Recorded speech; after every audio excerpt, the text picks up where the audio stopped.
Halo guys, ketemu lagi sama gua Benny Saputra dari YouTube channel Mantri Motorshop. Ya, nggak mungkin lah kalian nggak tahu ya, kalian juga ngeklik kan ketahuan ya YouTube channelnya Mantri Motorshop. Thank you nih buat kalian yang tetap menyambangi video kita, apresiasi terbesar buat kalian para viewers. Artinya apa yang dilakukan oleh Mantri Motorshop sudah on a good path ya, on the right path, karena ya itu kalian mau nonton video ini, thank you banget. Dan saya nunggu nih buat kalian yang senantiasa sering komen, baik itu kritik, saran, dan yang lain, kita terima semua. Yang beri kita apresiasi, kita thank you banget. Dan itu akan kita pelajari sebagai bekal nih buat ke depan. Jadi makin diapresiasi kita makin semangat, ya kan? Terus yang kasih saran dan kritik, mau pedes, ekstra pedes, super pedes, that's okay. Itu adalah bumbu dan motivasi buat kita untuk lebih baik lagi dan arahnya kemana. Oke? Jadi di malam ini saya mau bahas satu motor Kawasaki Ninja ZX-10R 2020 KRT Edition yang di fully modified. Kayaknya sih boleh dibilang ini adalah Ninja ZX-10 KRT Edition pertama di dunia. I don't know, correct me if I'm wrong, prove me kalau memang ada yang juga heavy modified. Ini adalah ZX-10 KRT Edition 2020 yang mengalami heavy modified. Modifikasi yang saya maksud bukan sekedar berubah modification, tapi heavy upgrade baik di performance maupun brake system, suspension system, and so on. Nah, ini kita ngomong sejarahnya nih. Jadi ZX-10R ini milik Bro R yang tinggal di Kota Padang.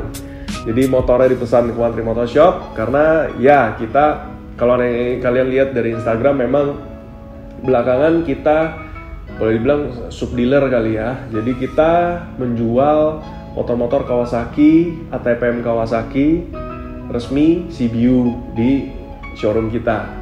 Dan kebanyakan kayaknya ZX-10 ya, ZX-10, Z1900 kita ada, dan salah satunya itu ZX-10R 2020 editionnya sold nih, satu dibeli oleh bos dari Padang. Nah, sekarang motornya udah di depan, udah di modification, udah kita set up, udah kita testing, tinggal nunggu di storing ke Kota Padang.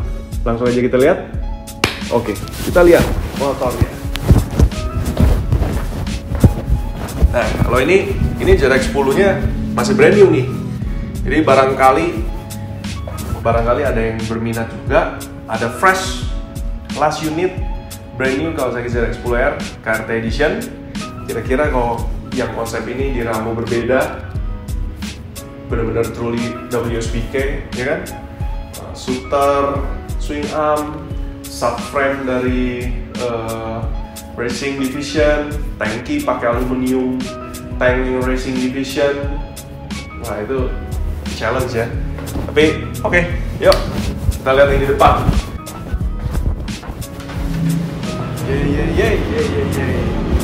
Oke, ini dia Kawasaki ZX-10R-nya.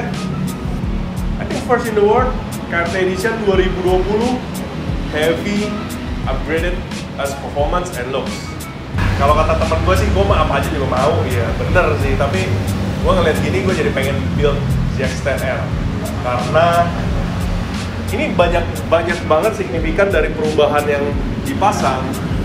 Grafis di motor ini itu justru makin menyala dan makin merajai konsep. Nah, itu yang gue demen. Nah, oke. Sekarang kita bahas satu-satu. Mungkin yang akan gue mulai bahas adalah dari sisi kompartemen. Coba deh, kalian lihat. Bayangkan Anda sedang berada di kokpit mesin jet darat ini. Kalian bisa lihat stang Superbike, ciri khas tunduk. Kopling sudah pakai Akosato 24 mili supaya lebih enteng. Lalu di sini master rem udah pakai Brembo RCS 19 Corsa Corta untuk mendukung braking system di depan yang lebih kuat lagi. Dan untuk levernya sudah dipasangin remote adjuster dari Lightech Racing. Jadi untuk kalian yang pengen bikin motor dengan konsep aura racing dan balap, pemasangan remote adjuster ini bikin konsep itu makin jadi. Ini gunanya apa sih? Untuk mengatur ketinggian dari lever Brembo. Kalian lihat, saya putar, levernya saya bisa atur tingginya. Nah, jadi kalau Anda lagi mau rubah ini tidak mengganggu ketika Anda lagi riding. Dan saya suka dengan Lightech Racing punya remote adjuster karena bahannya ini adalah aluminium ergal. Semua komponennya adalah hard alloy aluminium ergal. Lalu feel pas Anda memutar lever ini itu benar-benar smooth dan kliknya itu enak. Saya udah mencoba untuk beberapa brand selain Lightech. Itu feel-nya kurang oke dan lockingnya juga kurang oke. Ini mantep banget. Lalu ya tabung rem menggunakan Lightech Racing berwarna merah. Beberapa baut diganti jadi baut warna merah. Lever guard menggunakan Lightech Racing dengan body carbon gloss dan ujungnya anodized red. Jadi konsepnya semua pakai aksen berwarna merah, termasuk ini nih, baut kaum setir atas alias triple clamp yang top, itu ada bautnya kita ganti pakai Lightech ergal warna merah. Nah, dari tadi ngomonginnya adalah yang di situ, tapi mata kalian pasti sudah ke sini. Iya, dash kit motor ini sudah diganti dari yang sangat jadul itu 2011, kita ganti pakai i2M Chromo Pro plus upgraded carbon case Kevlar. Jadi ini adalah i2M Chromo Pro yang sudah kita upgrade pakai carbon case. Carbon case-nya sendiri ini harganya 500 euro dari upgrade dari bodi aluminium jadi karbon. Tapi kenapa saya merasa worth it 500 euro itu? Karena as you can see, bikin tampilannya juga makin parah ya. Gue coba nyalain ya speedonya. Nah. Oke, pohon Natalnya. Jadi ini adalah speedometer dari Itali yang ECU-nya itu bisa kita setup untuk ngedetect sesuai dengan ECU standar motor, sehingga nah menu-menunya tuh semua masih muncul nih.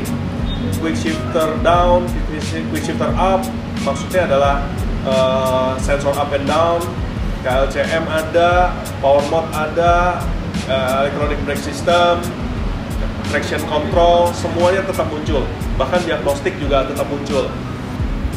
Saya dulu pernah bikin video nih tentang kasih lihat ya. Saya rasa ini softwarenya tuh seperti yang kalian bisa lihat. Baiknya kita setup ke ZX Blueware 2016.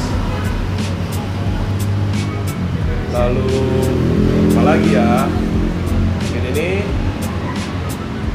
Nah, bisa diagnosis yang Kawasaki-nya juga tetap muncul. Semuanya jadi tetap ada. Ini adalah dash kit yang memang benar-benar kalian akan lihat juga dipakai di balap WSBK. Jadi ini kita hanya pasangin di sini adalah kit yang speedo plus sensor temperatur dan pressure di kedua roda depan dan belakang. Oke. Karbonnya hidup di dashboard, dilengkapi juga dengan T-Carbon dari sisi ini, udah diganti dengan T-Carbon. Kanan kirinya juga sudah pakai karbon.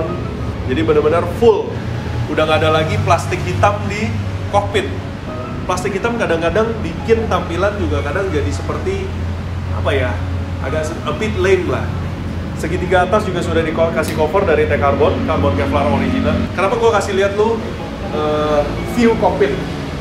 Karena ya sebagai bikers saat kita naik motor yang paling kita nikmatin itu ya baik motornya juga view saat kita di belakang tangki ini. View ininya itu jadi surganya kita. Jadi istilahnya kita memanjakan diri kita dengan melihat kokpit kita, ya kan? Oke, sekarang gua akan mengarah. Tadi kita ngomong brake system, mungkin kita bahas dulu brake system. Jadi brake system di motor ini, master rem sudah Brembo LC19 Corsa Horta. Lalu seperti yang kalian lihat, disc brake-nya juga sudah ganti. Ini adalah Brembo Super Sport Rotor Kit, size-nya 330 mili. Betul, 330 alias 33 cm. Memang bener, kalau motor Eropa mungkin dari beberapa tahun lalu memang sudah disc brake tuh dari 310, 320 dan terakhir 330. Tapi untuk motor Jepang motor pertama yang pakai disc brake besar, yakni Ninja H2. Itu dari standarnya ini sudah 330. Dan setelah itu adalah ZX10R 2016 up. Itu discnya bawaannya adalah disc brake Brembo, tapi seri Oro. Oro itu adalah seri OE. Sedangkan yang dipakai di sini adalah Brembo High Performance yang penggunaannya sudah circuit ready, racing ready. Jadi Brembo ini full floating, sudah dipasang, bautnya pakai Proti untuk baut discnya berwarna gold, dan kalipernya juga sudah di-upgrade. Nah, ZX10 kan standarnya pakai M50 karena pitchnya 100 mili.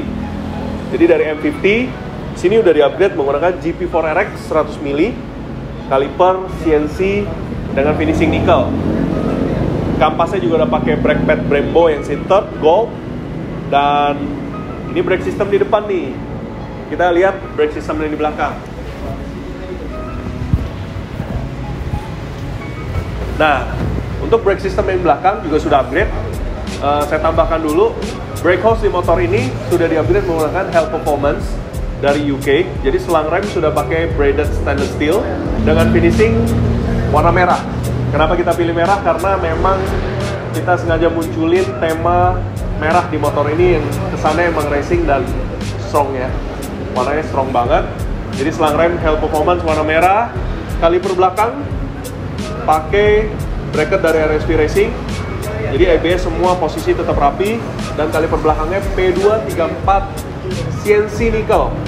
Jadi ini supaya seimbangin depan belakang dengan finishing yang sama. Sama-sama billet, sama-sama nickel finishing. Posisinya ada di under selang. Ya, ini common ya. Kenapa sih kalau di motor superbike rata-rata kaliper belakangnya ada di bawah? Kalian mesti cari tahu jawabannya. Oke, kalau menurut saya, satu, bobotnya mungkin menurut kalian tidak signifikan, tapi bobot di atas kita turunin di bawah, kita sedang merubah. Kita itu sebenarnya sebisa mungkin kalau motor center of gravity-nya kita turunkan makin ke bawah. Makanya kenapa ada orang tangki harus aluminium, tangki titanium.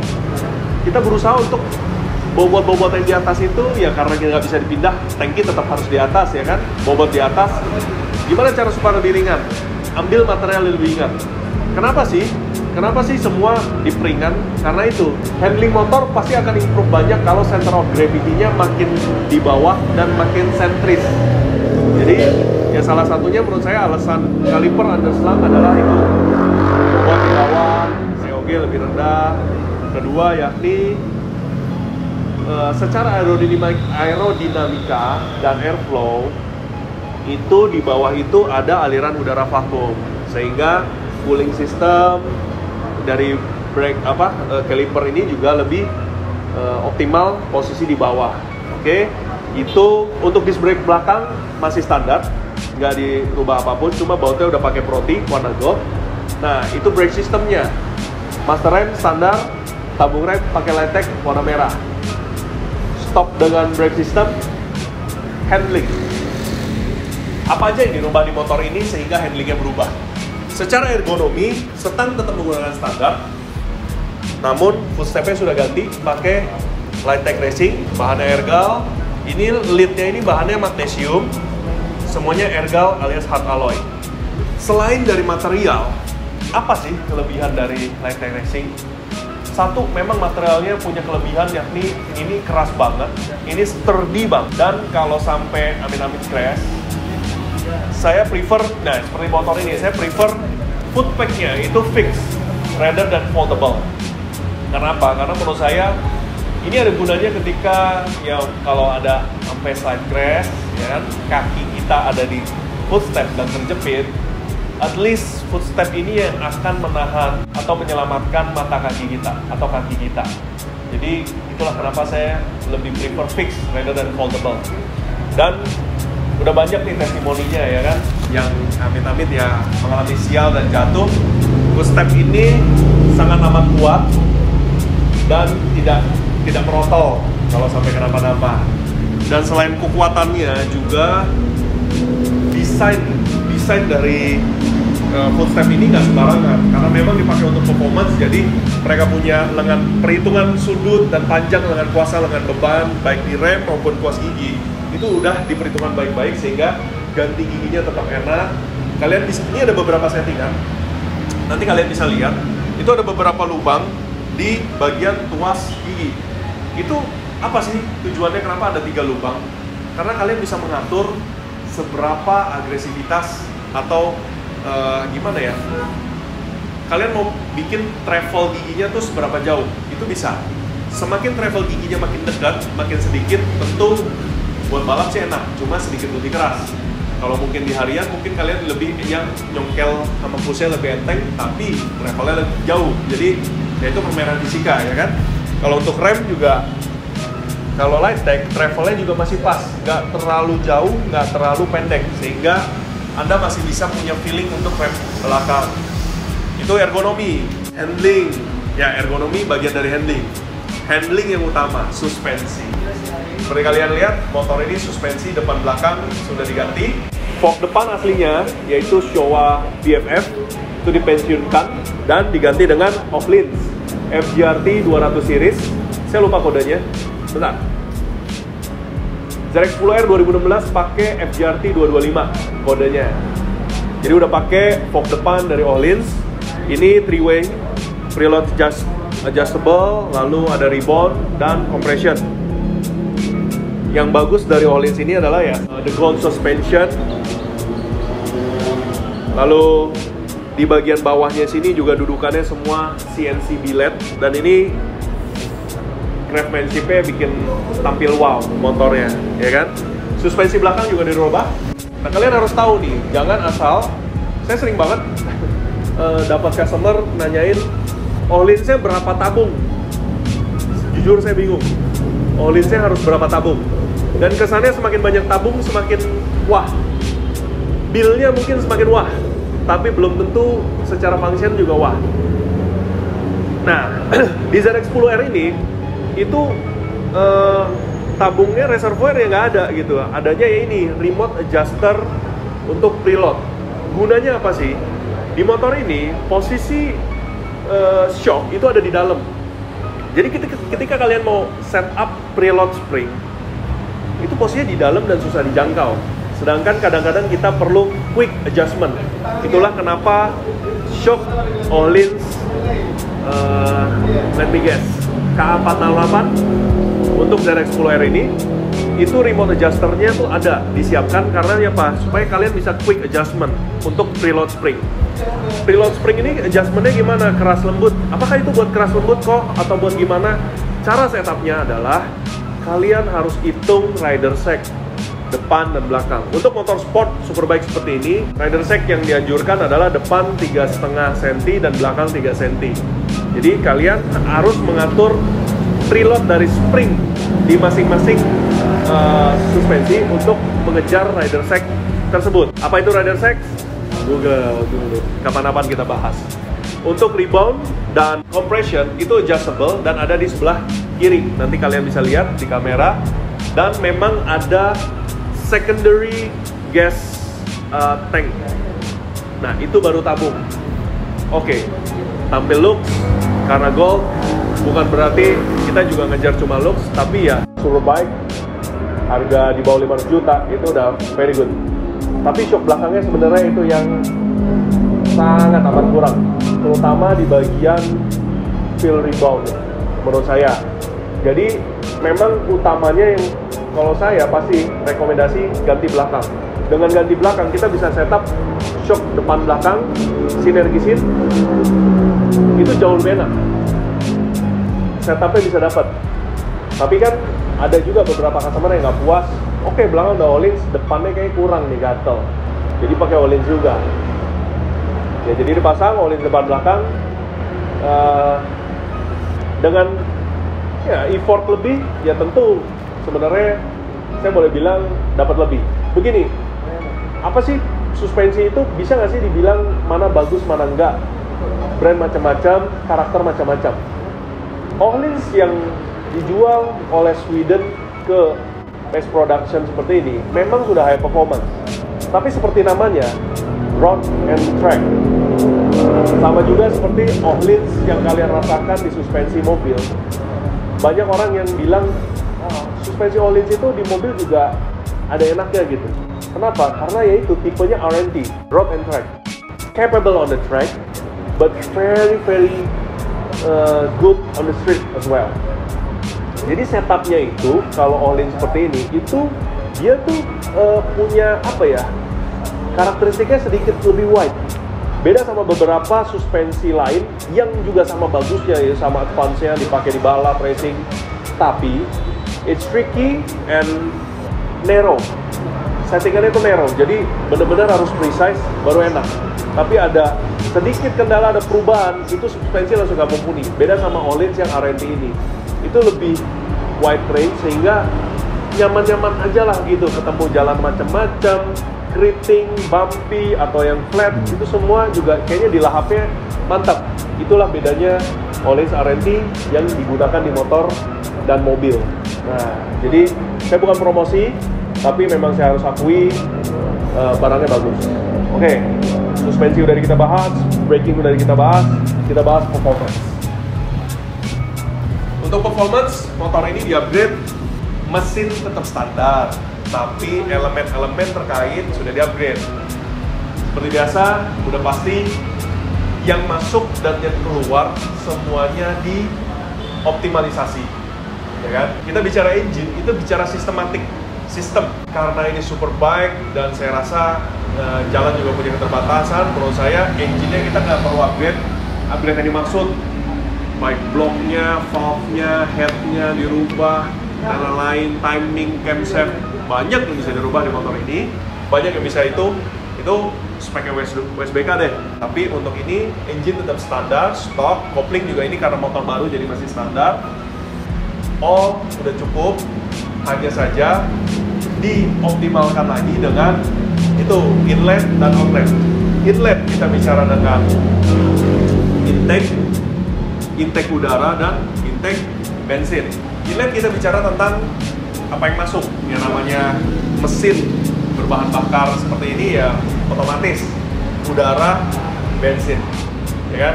Untuk udara sudah di-upgrade, air filternya yang standar berbahan paper sudah dipensiunkan dan diganti dengan spring filter. Jadi sudah dipakai filter udara terbaik yang Anda bisa pakai seumur hidup karena benar-benar real reusable tanpa degradasi. Anda cuci berkali-kali, Anda bersihin berkali-kali, tidak akan terjadi degradasi terhadap permeabilitas dan fisik dari si air filter. Flow tentu lebih high flow daripada standar. Oke, udara sudah. Tadi yang saya bilang untuk fuel. Untuk fuel pump tetap menggunakan standar. Kenapa saya bahas fuel pump? Karena kalau di mobil banyak kan ya upgrade tertentu yang constraint-nya ada di fuel pumpnya upgrade. Kalau untuk di motor ini fuel pump tetap standar. Jarang sih motor-motor superbike fuel pump perlu diganti. Lalu untuk fuel management ini belum dipasang, tapi soon akan dipasang Dynojet Power Commander 5 untuk melakukan remapping terhadap fuel map di motor ini. Dan ya mau motor engine combustion gitu kan ya, pembakaran harus sempurna. Jadi busi sudah di-upgrade pakai NGK Iridium businya, dan untuk coil ya, karena sistemnya coil on plug, dan saya rasa belum ada ya produk untuk meningkatkan pengapian. Karena ya sumber energinya ini kan kalian harus paham bahwa power bisa lebih maksimal ketika ya pembakarannya ludas sempurna. Mixture antara air and fuel juga perfect. Lebih bagus lagi kan kalau air fuelnya diperbesar pasokannya, tapi semua bisa dibakar dengan baik sekejap oleh si coil dan spark plug. Itulah kuncinya nih. Nah itu, tapi ini di motor ini masih coil plug standar. Bicara outlet, motor ini sudah upgrade. Exhaust sistemnya pakai Aero exhaust, made in Italy, full titanium, ProRace full system untuk spesifik Kawasaki ZX-10R 2016. Dan ini adalah line up khusus dari Aero, di mana ini adalah Aero exhaust ProRace competition full system spec endurance yang mereka bikin. Yang seperti yang dulu saya pernah juga ngomong di video-video lalu bahwa Aero itu saya suka karena Dia nggak pelit. Dia bikin exhaust, ada slip-on 3/4 dan full system untuk jarak 10R, bisa untuk menggunakan street, alias yang street model. Tapi dia juga bikin untuk buat tim balap kan, jadi dibikin yang competition spec. Nah, competition spec yang mereka bikin untuk tim balap itu juga dijual untuk ke kita, bebas. Sehingga kita bisa beli. Di ZX10R ini, kalian bisa dilihat di websitenya ada yang competition, ada juga competition Evo, ada 1, 2, ada juga yang endurance spec. Aero ini suaranya juga, kalau ngeliat gini ya pasti berisik banget nih. Tapi ya seperti yang saya bilang, Aero itu walaupun ProRace GP seperti ini, suaranya itu tetap kental dan vokal. Istilahnya gini, kadang-kadang kita ngelihat kalau silencer udah gepeng begini, istilahnya ini mah sama aja gak ada silencer. Beda sama Aero yang di dalamnya tetap dia ada teknologi supaya suaranya tetap terjaga. Nah, kalian masih pengen nih dengar suara seperti apa? Gua nyalain ya buat kalian.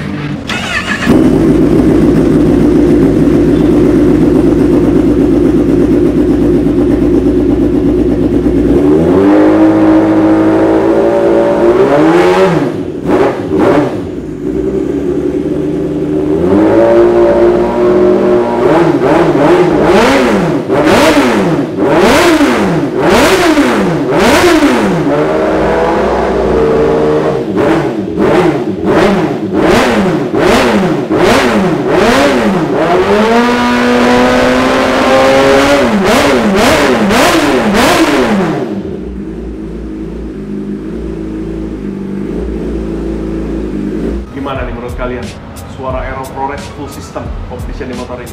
Sebenarnya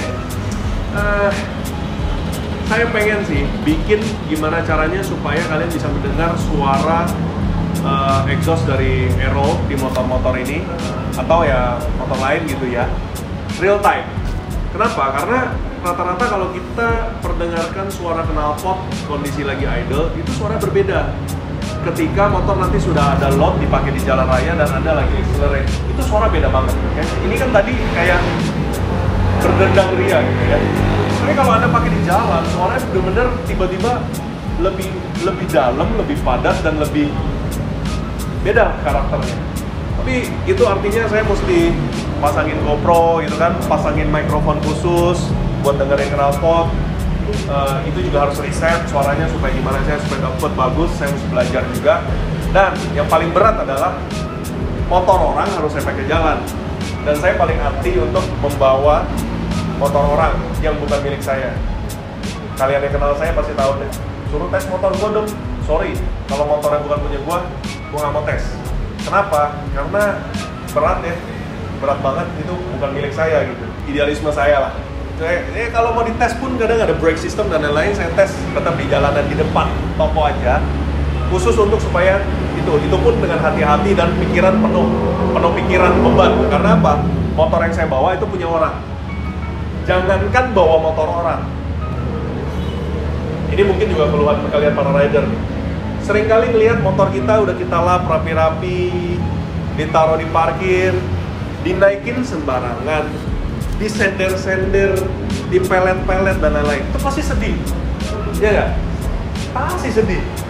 Jadi ini buat kalian juga nih, ingat ya, kalau itu bukan motor lo, tolonglah dijaga, ya kan?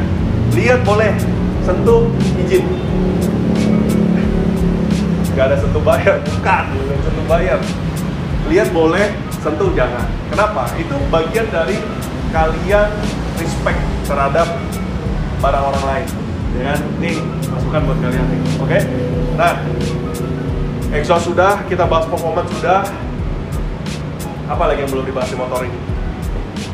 Cooling system ya, performance tentu tidak hanya tentang bicara power, tapi juga durability dan lain-lain. Cooling system juga bagian dari area performance.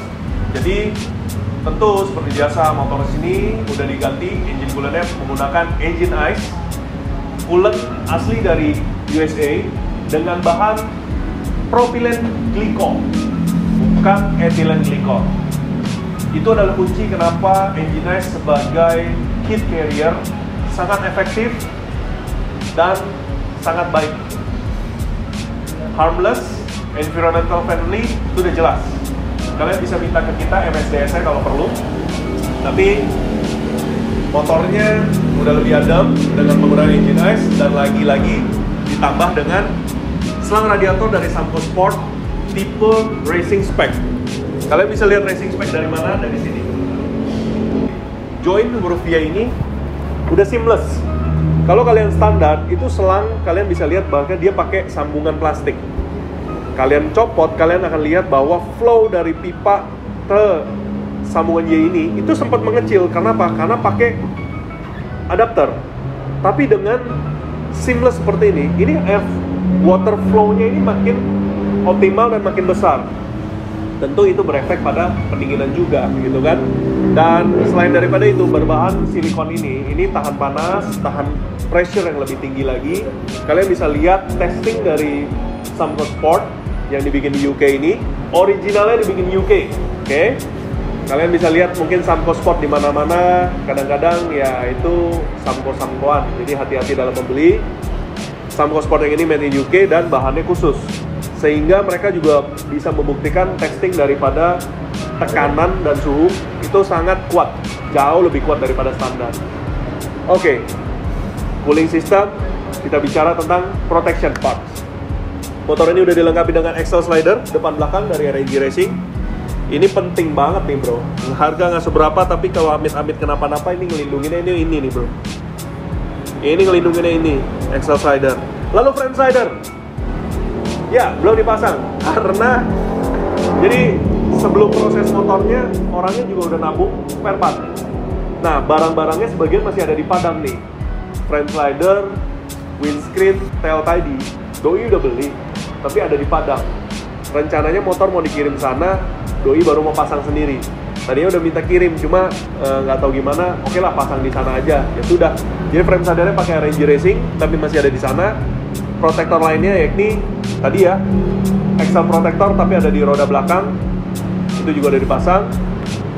Dan engine, secondary engine guard menggunakan GB Racing dari UK, dan ini adalah GB Racing original, bukan engine guard bohong-bohongan, dimana ini adalah engine guard yang satu-satunya FIM approved, sampai ditulis di sini nih, FIM approved secondary engine guard. Kenapa sih motor moge perlu dua ini? Kalian udah pernah jatuh pasti tahu. Pakai frame slider mesin cacat, nggak pakai frame slider bukan hanya fairing cacat, rangka cacat, kegeser malah. Itu kenapa pentingnya frame slider dan kenapa pentingnya engine guard.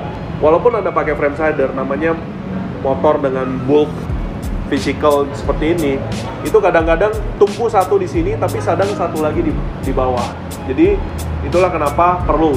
Dan kedua adalah apalagi race ya, sampai kenapa-napa engine cover ini kena, jangan sampai bolong dan kerikil, debris semua masuk ke dalam engine. Kalau sampai bolong, Anda nggak tahu apa benda asing yang masuk ke dalam, sehingga itu akan beresiko bahwa Anda tidak bisa melanjutkan lomba. Satu. Kedua, Anda bisa merusak dalaman mesin. Dua. Itulah kenapa pentingnya ini. Dan sebenarnya karbon Kevlar yang dipasang di sini rangka. Dari Carbon Tourist ada carbon frame cover. Ini adalah fisik luarnya adalah carbon fiber warna hitam, tapi di bagian dalam, di bagian sini, ini ada lapisan Kevlar. Gunanya adalah ketika misalnya rangka ini sampai gerosot di aspal, serat Kevlar tersebut akan memproteksi terhadap gaya gesek tersebut sehingga tidak sampai merusak rangka. Pusing bro kalau sampai rangka kenapa-napa, ngurusnya nggak gampang loh, replacementnya nggak gampang. Nah bicara karbon, dari segi estetik tadi kalian lihat bahwa kokpit udah dipasangin karbon banyak. Nah ada beberapa part lagi di motor ini karbonnya juga dia disematkan nih. Front fender menggunakan karbon front fender depan dari Tech Carbon USA, vacuum infused carbon, real carbon. Weightnya lighter than stock yang bahannya plastik, tapi looksnya jauh lebih keren. Lalu di bagian sayap sini depan ini juga udah di karbon. Lalu frame cover udah di karbon, pakai Carbon Tourist. Subframe belakang juga sudah dipasangin cover karbon dari Tech Carbon.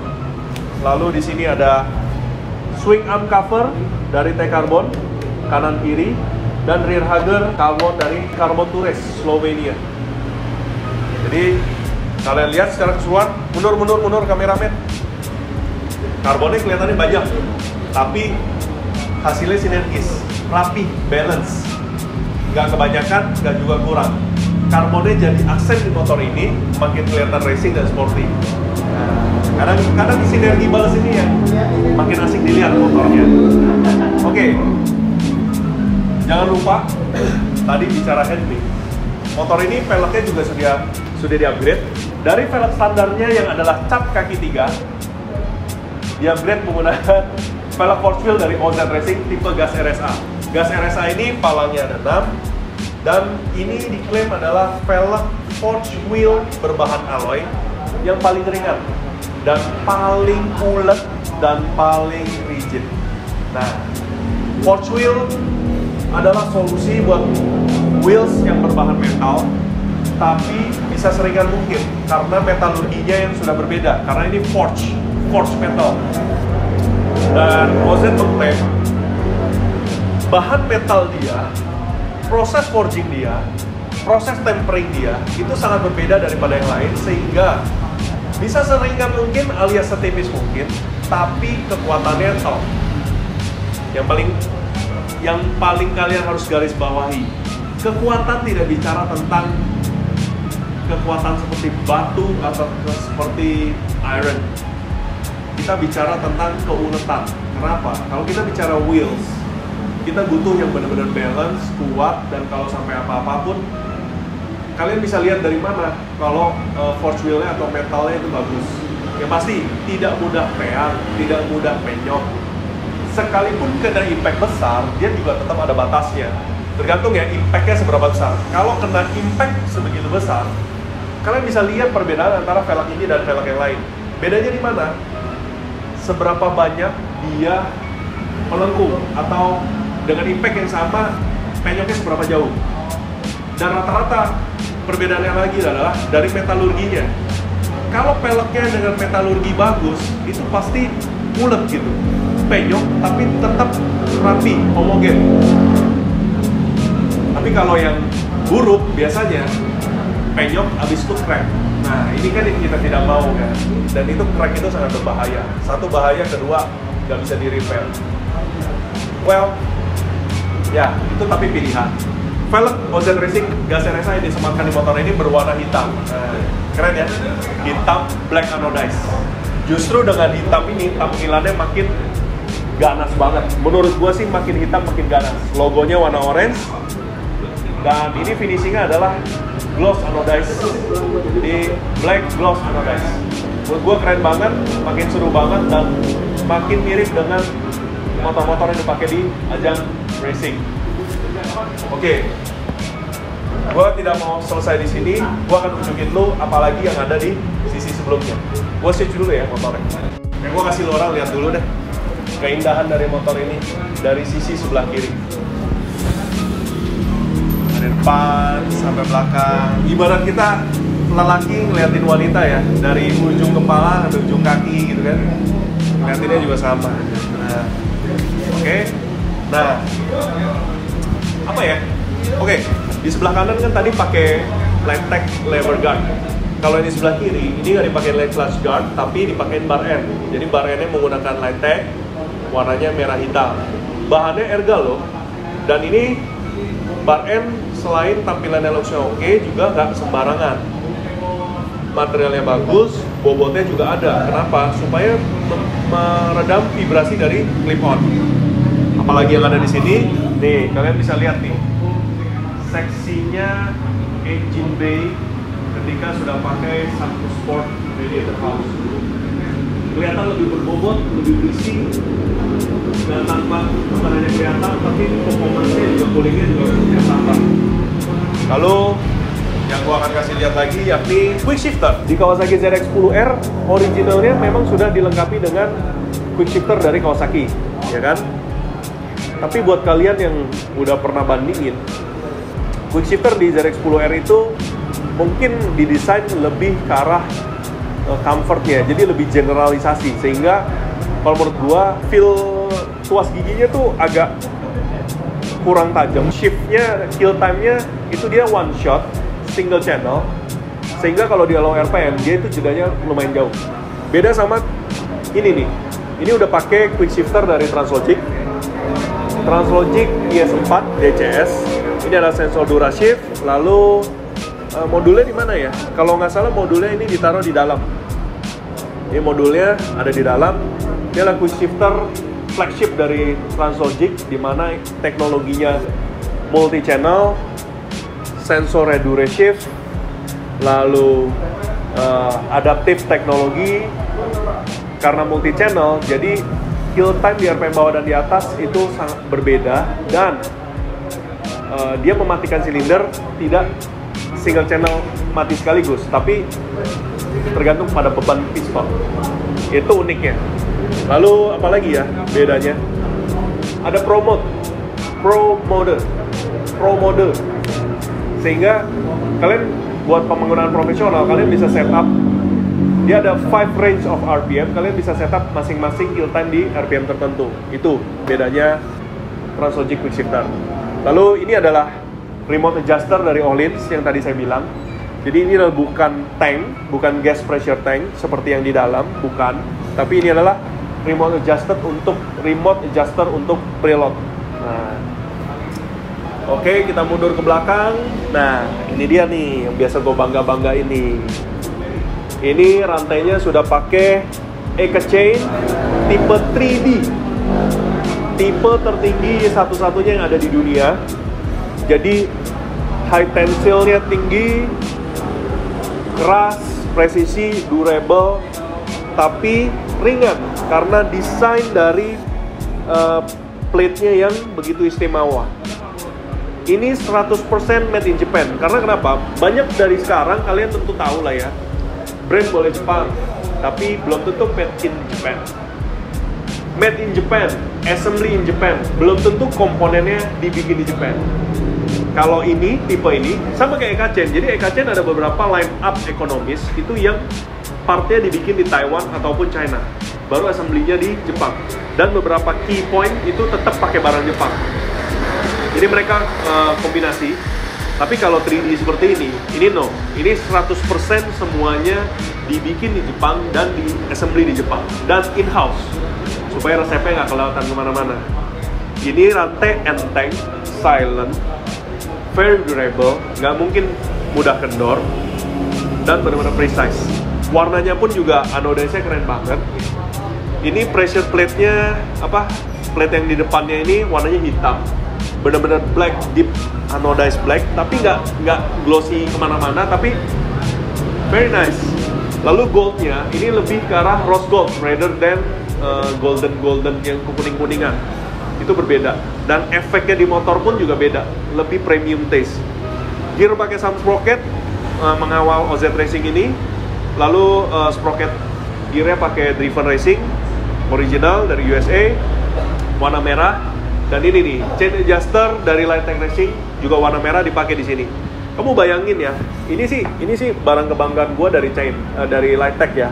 Kenapa? Motor Jepang rata-rata itu jelek di bagian sini. Ketika swing armnya pun juga nggak mewah-mewah banget. Kalau ini di karbonnya dibuka tuh hitamnya ya kayak ekonomis banget gitu ya. Secara mungkin fungsi ataupun konstruksi mungkin bagus, tapi secara appearance kurang, beda sama motor Eropa. Terus di bagian adjuster rantai ini, ekstra roda belakang, itu kalau standarnya Jepang tuh biasanya cuma pakai block plate yang bikin ke down. Kalian lihat di sini, beda banget setelah pakai Lightech. Betul, chain adjuster sekarang tier 1 dari China, Taiwan banyak, brand juga banyak yang dari Eropa. Tapi bagi saya, belum ada yang secantik, sedetail, serapi, dan desainnya semewah Lightech Racing. Dia nggak hanya kotak-kotak, ada curvy-nya, ada curvy side, elemen desainnya sophisticated gitu. Pakai benar-benar sepenuh hati ngedesain ini, sporty yet beautiful. Dan dengan chain adjuster dari Lightech, yang sebelumnya kalian adjust dari sisi sini sebagai tahanan, beda kalau di Lightech itu jadi sistem pulling, dan ini jauh lebih precise untuk kalian setting kanan kiri seimbang, dan saat ngencengin axle roda dia tidak bergeser. Dengan sistem seperti screw ini, jadi saat kalian udah setel chain, kalian mau ngencengin baut axle itu tidak akan berubah. Kalau kalian yang pengalaman ngencengin rantai atau teknisi yang ngencengin axle roda begini, kalian udah tahu deh keluh kesahnya kalau lagi ngencengin axle harus sambil megangin dan neken dan lain-lain. Beda kalau ini otomatis pokoknya fix position. Itu dia chain adjuster dari Lightech Racing Italy.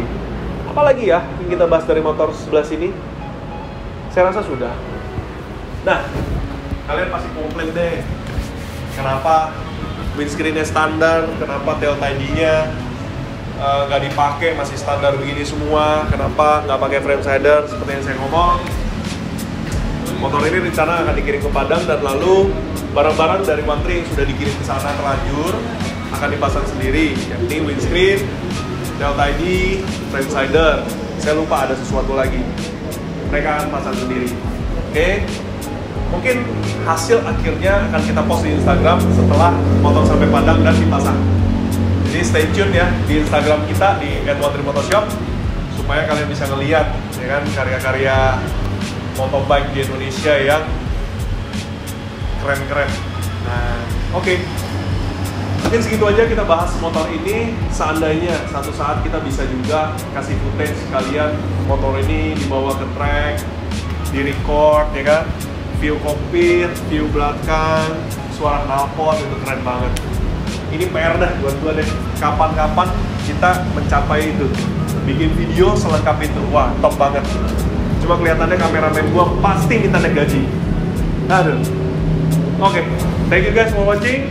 Thank you buat kalian yang udah likes video ini dan kalian sudah subscribe di YouTube channel kita. Kita appreciate banget, thank you banget buat support kalian. Dan always ya, kalau kalian butuh part untuk motor kalian yang baik, yang bagus, dan yang oke, kalian bisa cek di Instagram @1trimotorshop atau di website www.1trimotorshop.com.